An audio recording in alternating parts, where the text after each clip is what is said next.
Order! Order! You are an incorrigible delinquent at times. Behave yourself, man!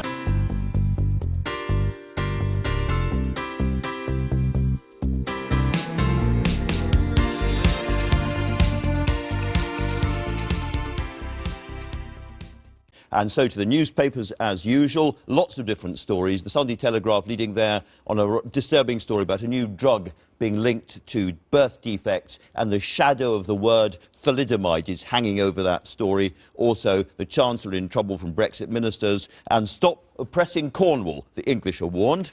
The Sunday Times has a story about a change in the law to allow rape victims to give evidence by video rather than be live in court. And the George Osborne story, Osborne scuppers second jobs for MPs, it says there. We'll talk about that, I'm sure. In other news, The Observer has a cross-party alliance forming to fight Theresa May, this time on grammar schools. She's really into a bit of trouble from Tory backbenchers, and another picture of the great Chuck Berry there. So lots to talk about. Finally, the Mail on Sunday, an abortion story there saying, let mothers abort babies of the wrong sex, a new scandal, they say. And lots of pictures of the Duchess of Cornwall there in all of the papers.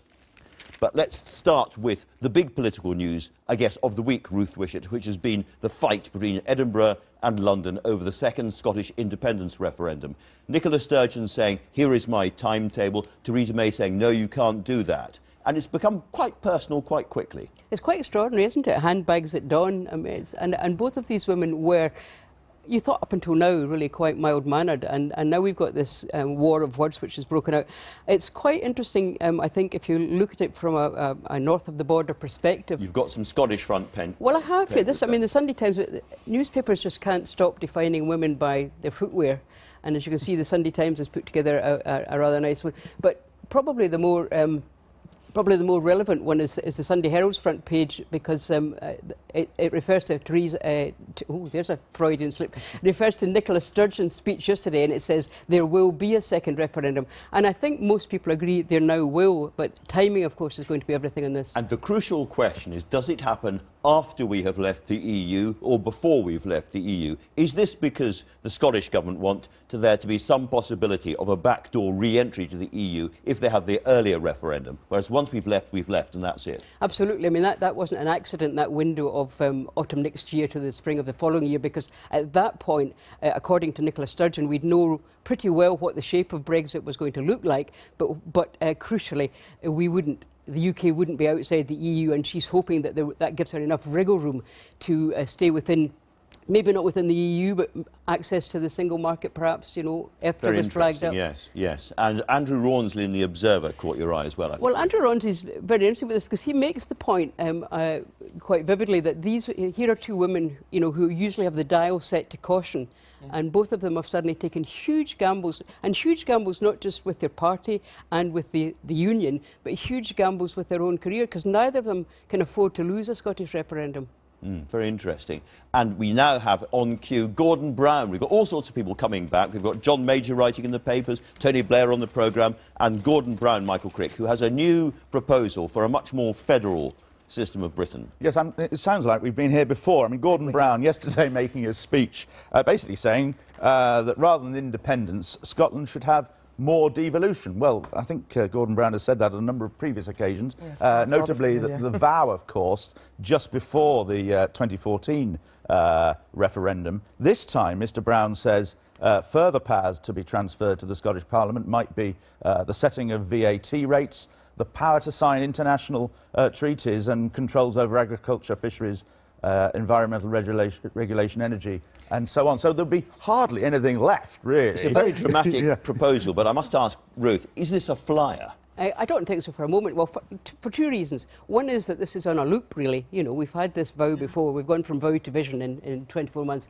But the other thing to bear in mind is that if this was to be enacted, if Gordon's ideas were to be enacted, they'd have to be enacted by a Labour government. Yes. And, you know, call me old-fashioned, but reading the polls, there doesn't seem to be one coming along anytime soon. Could I just say, by the way, Andrew, that, you know, it's quite bizarre and quite ironic that the people who brought us Brexit are now talking about how divisive referenda are, how they bring uncertainty. I mean, please.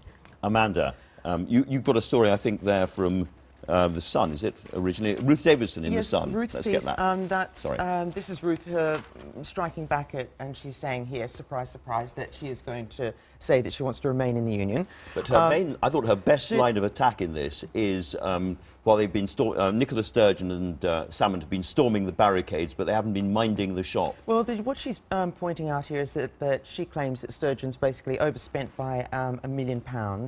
That they're struggling with schools, £1 billion, sorry, struggling with schools, with the hospitals, the farmers, all these kind of key areas, and that she's actually, part of what she's doing tactically is just trying to divert attention away from what she claims is her domestic chaos. Indeed. Now, Michael Crick, you're a very, very bad man. You have caused a lot of trouble for the government over the past weeks and months. You really led the way on the battle bus story, which has resulted in this large fine.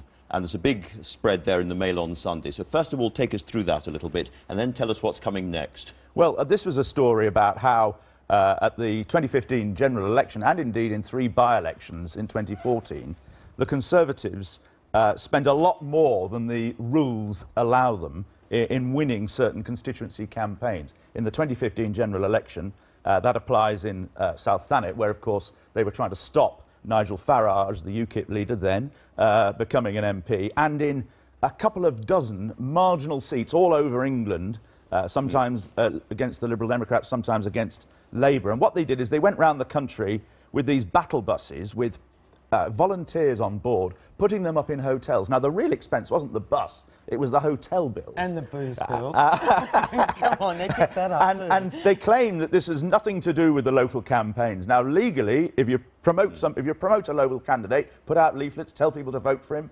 tell everybody what his policies are, that counts as a local expense. They tried to claim it was a national expense. No. This week, the Electoral Commission have come out and said they think that the local expense claims for those candidates were not high enough. And they've fined them. And they've fined the party nationally. Have other parties done the same thing? In the past, there have been transgressions, but nobody's done battle buses on this scale. In the past, battle buses have just taken the leaders round, or the deputy leader in the case of John Prescott. What has never happened before is taking vast numbers of activists around the country and putting them up in hotels.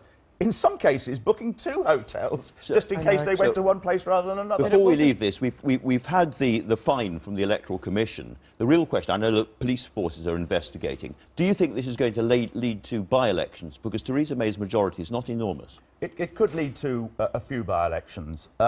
There's a long process yet. 12 police forces around the country have sent files of evidence to the Crown Prosecution Service. We learnt that this week. There are 4 other police forces we haven't heard from yet. Now, they cover a couple of dozen MPs. Now, I think in some cases you may see a prosecution. South Thanet must be quite a big candidate because the evidence there is pretty compelling. And interestingly, today, the Mail on Sunday have done more on South Thanet, and they're saying that one of Theresa May's her key advisor, Nick Timothy. I saw you pursuing up the street not that long ago. They're saying that he was rewarded with his work on that campaign by being allowed back on the Conservative candidates list. Nick Timothy is welcome on the sofa at any time to talk about that. Ruth Davidson, you've got a story there. John Major, we're talking Ruth Wishart. Sorry, what did I say? Ruth Davidson. You did say Ruth Davidson. I do beg your pardon. Not to take it personally. Too many Ruths. Too many Scottish Ruths on the same. Too much caffeine, Andrew.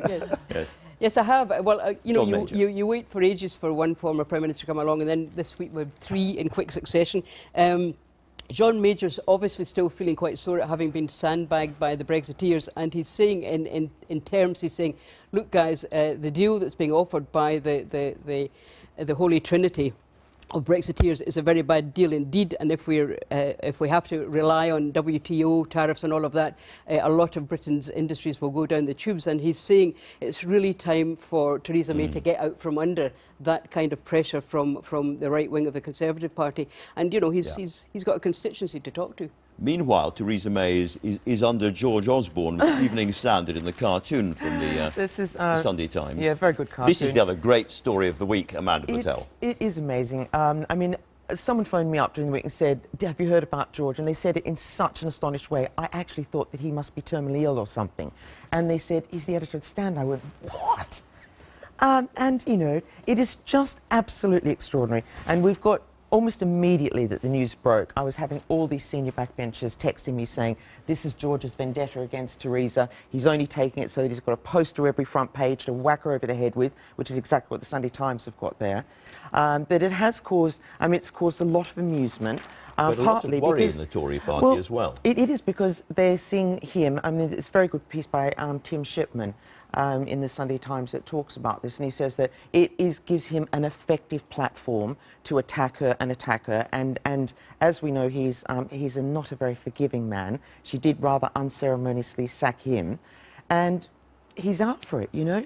But lots of people are just saying, how on earth? I mean, this is the other story that comes into this. Rod Little's done a brilliant piece. I love his column in the Sunday Times again.